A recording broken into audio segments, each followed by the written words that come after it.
চেন্নাই নিয়ে যাচ্ছি নামে কোথায়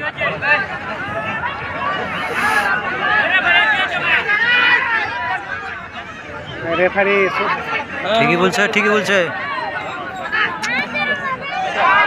হ্যাঁ ঠিক আছে ঠিক আছে ঠিক আছে এবার